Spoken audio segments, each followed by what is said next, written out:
We're continuing on our journey through the chapter Bridge of Khazad-dûm, and we are continuing through Khazad-dûm. Moria. Moria. Like they're in the Chamber of Records. They got trapped in like in the Chamber of Marswell the same way. You know, it's like it mirrors the book. You know, right.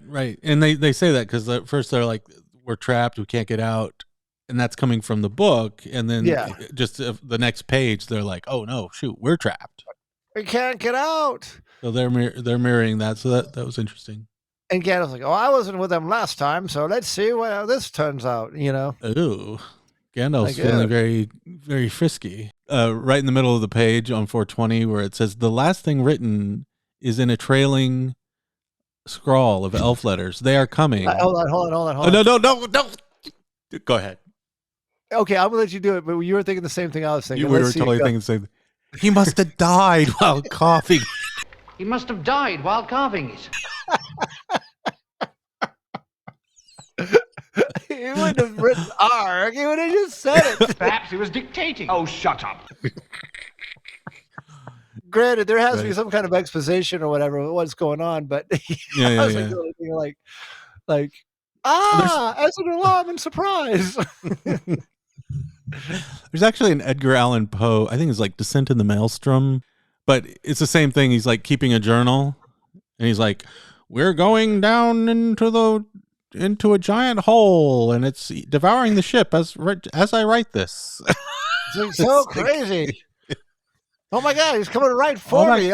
He's coming right for me. Whatever shall I do? This is his gaping maw with the sharp razor teeth opening, and it's going to close around my head. Alas, I have been decapitated. I cannot continue writing this for very much longer as I have no head. Anyway, go ahead. I mean, okay. I mean, in all fairness, he did. I mean, because I like once I like made that connection, I'm like, oh shit! Like I got to go back and reread what they were saying. You know what I'm talking about? Yeah. And for the most part, it made sense. But then it was kind of like, we cannot get out. We cannot get out. It's like, why are you writing that shit, dude? Right. Well, like maybe you could have if you not taking the time to write it. You know what I'm saying? And why elf letters? I wonder. Maybe it's because it's a little bit more like cursive, and so therefore faster. Like that's how I picture it. Like you write it faster because it's like script. But Gimli did say, like before this, he said that must be what was it, Ori or Owen? Because he used the elven letters and he could it wouldn't have been Owen writing this because the Watcher already ate Owen. Yeah, the Ori's hand. Oh, in Ori's hand. That would be Ori's hand. Okay. He could write well and speedily and often use the elvish characters. So there was and see, they set it up. Tolkien's so smart. He set it up. He's like, he can write speedily.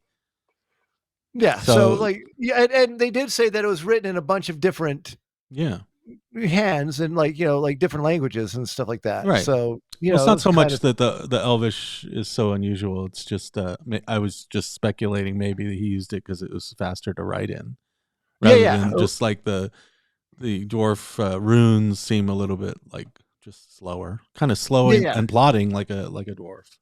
Right. But so he did say like why they wrote it in Elvish, and granted, like good thing they had Gandalf there because like maybe Legolas could have read that, but like good luck with the hobbits trying to read that stuff. You know, I think they can barely read. Hobbits are illiterate. Read common tongue. One other thing I wanted to point out, bottom of 420, we will take this book, the Book of Mazarbul, and look at it more closely later. You had better keep it, Gimli, and take it back to Dane if you get a chance. Right. So I never really thought about this before, but Gimli is lugging this giant book around for the entire rest of Lord of the Rings. Yeah. Or at least so I've heard people speculate, like, what happened? Like for instance, when he's struggling to keep up as he and Aragorn and Legolas are running through Rohan. It's like, this stupid book. He wouldn't be struggling to keep up if you just put the book down. Oh God, this book's breaking me back. It's funny, man. like he probably like did what they did. He probably like buried it somewhere. It's like, I'll come back and get this later, because Right. Actually, I was curious if I was missing something, if it nope, had been like mentioned later, and apparently it's nope. not mentioned again. I don't So think it's people ever. speculate that at the falls of Raos he cast off his stuff, right? Right.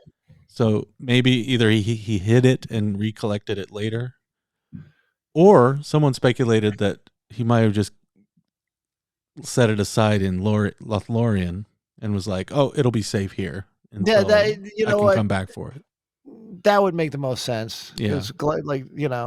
But or maybe he just had a bag of infinite holding and he could just Right. throw it in there. It's like, yeah, because he's like lugging like 2 axes, right? His mail Right. shirt, like whatever. And again, like the book might not be that big as they made it, and Right. Yeah. it might have not been as ornate as It could have just been like a depicted. little notebook. Yeah. I mean, granted, it's probably like a big book, but Yeah. Does he mention how the size of the book? no, Okay. no, he doesn't really. It's just I mean, it's hacked up, so Right. It's burnt and hacked. There was a large iron-bound chest of wood. No, that's a chest of that's wood. chest. Yeah, I didn't see anything that said anything No, about it the doesn't size. really say it's particularly large, actually. Yeah, Okay, fine. like it wasn't like this huge book that Giant tome. Yeah, that's all I wanted to say about that. So, what were you going to say about the troll? Oh well, so like when they get into the battle in the Peter Jackson Lord of the Rings, like the way that the orcs come in and everything is great. And they did have a cave troll, but the cave troll played more prominently in the Jackson version than it did in the Bakshi version. The Bakshi version, you kind of see the troll Actually, that tries when he's I got it here. right. There's a troll right there. Right there. He's not that big, No, actually. that's not a troll though. That's not the troll. That's an orc. That was just an orc chieftain. Oh, I'm sorry. You're right. The orc chieftain through the spirit. This Frodo. is a troll. The troll was when was right here. Here comes a troll. Right. No, maybe not that. Like okay. Right here. Oh, yeah. right here. Okay. Yeah. Yeah. So there's a troll, and then here comes Frodo. And then Frodo's saying the Shire, and it's got the green. It's got the what green happened in the book. scales. Yeah, Right. this is basically like a pretty faithful adaptation of what actually happened in the book. Correct. Except that like they've depicted Boromir's sword as being like notched all the crap. Because I was like, I would always look at it when I was a kid and thinking like that sword looks that sword sucks, right? But this is like the only time like that he notched his sword was when he hit the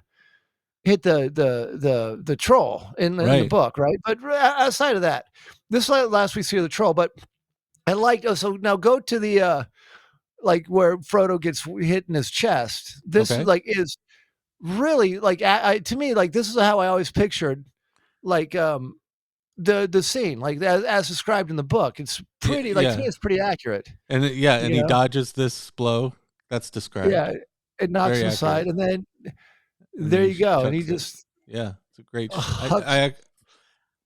it's a very memorable sequence, actually. Right. Because the thing is like it would make sense because the way that the troll like in the Jackson Lord of the Rings like hit Frodo, I mean, he would have like stopped his heart. You know what I'm talking about? It like for dramatic effect, it was really cool, and it showed like how tough Mithril was. I mean, it still doesn't mean that Frodo didn't get crushed. You know what I'm talking about? This makes more sense. I wish they would have depicted it a little bit more like this in the Jackson film. But, right. Now, this troll is described as being green and scaly. Yep. Which actually surprised me a little bit because, like almost like a Godzilla or a dinosaur. Yeah. But I don't even. But anyway, the trolls that Bilbo meets, in The Hobbit, on his first encounter, was it? What are the names? Bill and Tom, Bill, and Bert. Is it Bert? Bert, yeah. Are they described as being like reptilian like this? No, I no, always they were just saw them as like almost giant dorky people. Like they were hill trolls, and I think hill they were trolls, like and this is trolls. a cave troll. It was a cave troll. Yeah, I mean, I want to say that it was mentioned in one of the Tolkien, Like bestiary the type stuff, bestiary, yeah. where those trolls were described as like geniuses among trolls. You know what I'm talking about? Like Which they ones? weren't the Hobbit trolls. They actually know how to make a fire. And they know how to talk. They know how to talk, but yeah. Yeah. But like I said, the trolls in Jackson's and actually in most of Tolkien's work, just like they never say like, oh, we're gonna go talk to the trolls and see what they think. It's just like, it's just like they're pushing stuff or hitting stuff or human living battering rams or whatever. Okay. This is like the first time that Gandalf actually like cast a spell. You know what I'm talking about? That's also very metal. Yeah, which is very metal. And not only did he cast a spell, but he endured a counter spell. Yeah, that's what I'm saying. Yeah, and it nearly broke him. It nearly broke him, and there was a spell on spell. You had like a wizard, like for lack of a better term, you had a wizard battle going on, like at the top of the staircase, right? Like trying to what did you cast a spell of sealing or whatever? What was it? Trying to close the door. Yeah, like a closing spell where it's like, oh man, okay, so my D&D was like alarms like, oh yeah, now this is the shit right here. Yeah, Gandalf's rolling 20s, thinking, oh, I'm gonna definitely shut this door, and then the Balrog's and then one came up 20s too. Yeah, no, Balrog, no, he went to go cast that spell and rolled a 1, and all of a sudden he was like, oh shit. Well, here's the thing: when they had, I mean, in a way, this is like the first time you encounter the Balrog, although you don't actually see the Balrog. He's up in the stairs beyond the door that Gandalf's trying to close. So it's really interesting the way Tolkien introduces the Balrog. He kind of telegraphs it's the punch a little bit, and you only get the Balrog first through hearsay. And I think that makes it a lot more. You don't know what it is. Right. It makes it more mysterious. I mean, I think speculate on what if Tolkien just like if when they actually reached the bridge, that was the first time they saw the Balrog. It wouldn't have been as effective, I don't think. No, well, it wouldn't have been so dire. I mean, obviously he needed something because again, it's like this is the first time. Like I've never experienced anything like that before. It's like Gandalf's been around forever, and this is like the first time he's experiencing something like this. This is actually so he has to be able to talk about it and relate that kind of level of danger to the group, so they know oh shoot, this is serious, And he was like, we couldn't even he couldn't even give him any light for a little bit. He was like they had to run in darkness because he's like, I'm spent. Yeah. I just have a question that I finished the chapter. And at the end of the chapter, I was wondering something that I don't think, I'm sure someone has discussed in the past or noticed. We know that Gollum is following the company through Moria. Right. Right. But it never shows how he got out of Moria. I assume he followed the company somehow eastward through the gate and out of Moria and continued to follow Frodo.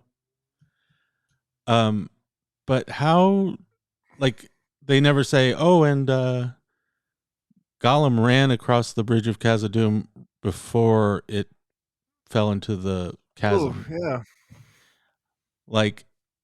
He must have crossed the bridge before the company crossed the bridge and just waited by the gate, assuming that they would go through the gate and get there or fall into the chasm and die. Right. Because the chasm or the bridge over the chasm is their defense. I assume in order to, if someone invades through the gate, they smash only one person at a time can go across the bridge, and therefore you can't send an army across that bridge, and therefore you can easily defend. Well, I agree with you, but Gollum's a pretty crafty being, right? He's sneaky. He's sneaksy. He's He's probably tricksy. like, He's oh, tricksy. he's tricksy. He's probably like, oh, I know where these fools are headed because there's only like one way in, one way out. One possible, right? yeah. There could only be one possible destination for these people. So he's like, they're gonna leave. I'm gonna go to, I'm gonna beat the orcs basically and head out because I know where they're going. Yeah. So somehow, because before he was behind them, following them, but at some point he must have gotten in front of them. Okay, here's an interesting question, right? Yes. Now, granted, you've got Pippin dropping shit down a well, right? You've got Gimli reciting dwarvish poems. You've got the men, kind of like not like they talking. You like there's obviously stuff happening that the orcs would hear, right? Right. But what if, much like Shelob, Gollum tipped off the orcs and was like, hey, there's people up there, and thinking that once everyone was dead, he could scavenge the bodies and find the ring. That's brilliant. And that's not only brilliant for an obvious like tactical reason, but for also reasons that might not be immediately apparent. One being, I actually don't think the balrog, or I guess it's just something we could speculate about. Would the balrog be aware of the ring? And I tend to think that the balrog is like obviously older than the ring. I mean, this balrog goes back to the First Age and the War of the Jewels. He's been sleeping there under the Misty Mountains off and on for 5,000 years or more.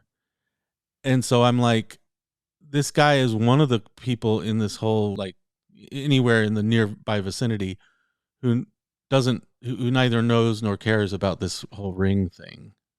Right. I mean, do you think, or maybe he's in touch with Sauron? Because the Balrogs were followers of Morgoth, of Melkor in the First Age. Yeah. And it never says anywhere that Sauron like kind of recruited this Durin's Bane Balrog, who's otherwise unnamed, to his service. But let's look at it this way though. The Balrog and Sauron are probably equals as far as like strength goes, as far, you know what I'm talking about? I mean, in some ways, yeah, like maybe physical fighting strength, they're probably equals because they're both Maiar. Right. So that's what I'm saying. So it's like I mean, I assume there's probably levels of Maiar. I mean, like, for instance, I think Gandalf is a higher order of Maiar than like a Radagast figure. I thought they were all kind of more or less on equal grounds. Like kind of individually, they might have like different strengths. You know what I'm saying? But they're different, right? I guess you're right. I mean, yeah, but Sauron Radagast is kind of especially in how Peter Jackson portrayed him. Radagast is not really to be taken seriously. Right. Kind of a buffoon who likes mushrooms and shrooms a little bit too much. Psychedelics. Right. No, but Sauron though was actually I mean, maybe you're right, because Sauron was actually, I think, unless like that's what the ring did, like where he's like, I need the edge on these Maiar that are these other fools that are coming to after me, because why would they send somebody who was less in strength than Sauron? You mean why did the people, the Lords of the West, the Valar, send Olorin, Gandalf? Yeah. If they knew he would be less in strength than Sauron. Yeah, well, I mean, but they sent 5 of them, and then, I mean, because so maybe they thought collectively.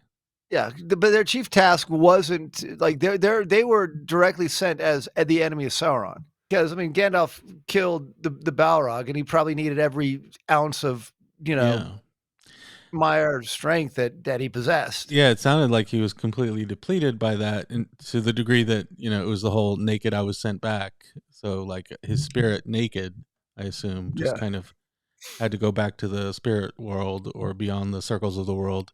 Right. And the one thing that I always felt like both by like reading and watching the Bakshi and the not so much with the Jackson, because I think the Jackson's a little bit overt, but like when I was a child, I felt that the time that he was away, Mm-hmm. Spiritually versus the time that he was away physically, vastly different. You know Oh what I'm talking yeah. about? Yeah, it's almost like traveling at light speed or something. Like what in one dimension might just be a few days. Like his spiritual journey could have been like basically like 1,000-year experience yeah, or yeah, something. yeah. Yeah, like, he's like, what was it? Naked Ass sent back for a time, but then he said, "I was sent back until my task is done." So, like, you're gonna go back, and he's probably like, "Oh, good, I'm here. I'm Right. I don't got to worry about that Middle Earth bullshit anymore." I mean, And then they're like, nope, nope, you're not done. it's like, what? Gotta go back to the front lines.